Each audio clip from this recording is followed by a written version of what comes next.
Hello everyone, welcome back to my channel. आज हम बात करने जा रहे हैं इंडियन कॉन्स्टिट्यूशन के एक कोर फंडामेंटल राइट की, जिसे हम कहते हैं समानता का अधिकार यानी इक्वालिटी राइट्स, जो शामिल करता है आर्टिकल 14 टू आर्टिकल 18। आर्टिकल 14 जो कि बात करता है इक्वालिटी बिफोर लॉ, कानून के समक्ष समानता। आर्टिकल 14 क्लियरली कहता है no one is above the law, similar people must be treated alike, यानी कानून की नज़र में सब बराबर है, चाहे वो आम इंसान हो या कोई भी। यह सभी व्यक्तियों पर लागू होता है, सिटीजन्स पर भी और उन फॉरेनर्स पर भी जो कि अभी इंडिया में है। ये बेस्ड है रूल ऑफ लॉ पर, यानी किसी को भी स्पेशल प्रिविलेज नहीं मिलेगा।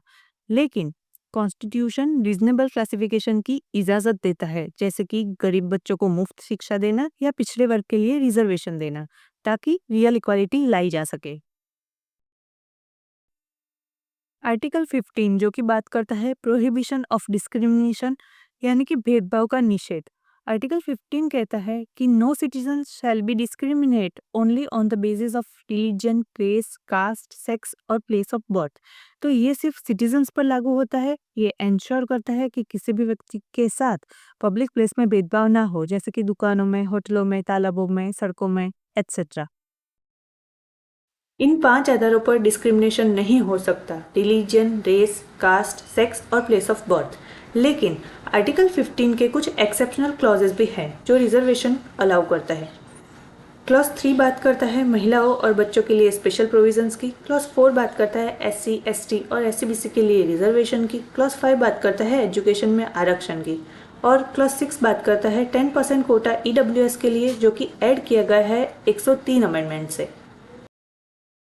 आर्टिकल 16 बात करता है equality in a public employment, सरकारी नौकरियों में समान अवसर। आर्टिकल 16 इंश्योर करता है कि हर सिटीजन को मिलेगी equal opportunity in government jobs.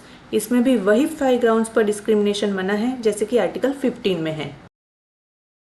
लेकिन कॉन्स्टिट्यूशन अलाउ करता है कुछ नेसेसरी रिजर्वेशन, ताकि उन ग्रुप्स को रिप्रेजेंटेशन मिल सके जो कि हिस्टोरिकली पीछे रह गए हैं। Let's break down the exceptions in easy terms.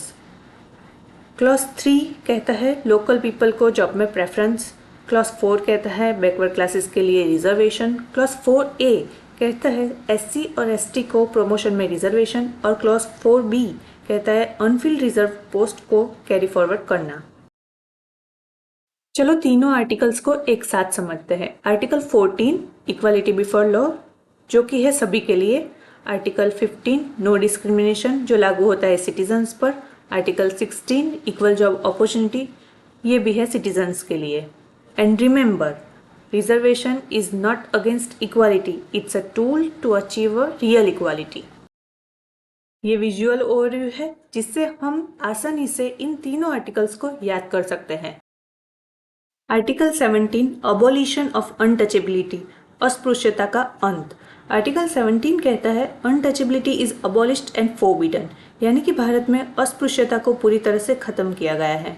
इसका मतलब सिर्फ सिंबॉलिक नहीं है। अगर कोई व्यक्ति अनटचेबिलिटी करता है तो वह कानूनन अपराध है।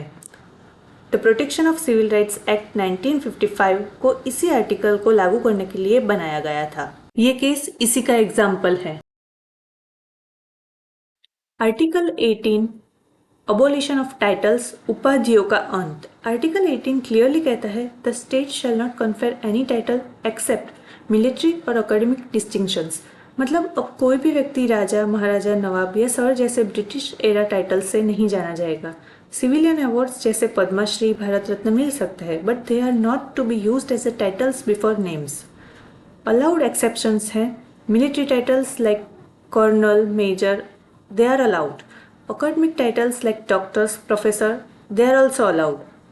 आर्टिकल 18 का पर्पज ये है कि किसी को भी लीगल या सोशल प्रिविलेज ना मिले और सभी नागरिकों में समानता बनी रहे। Please like, share and subscribe to my channel. Thank you for watching video.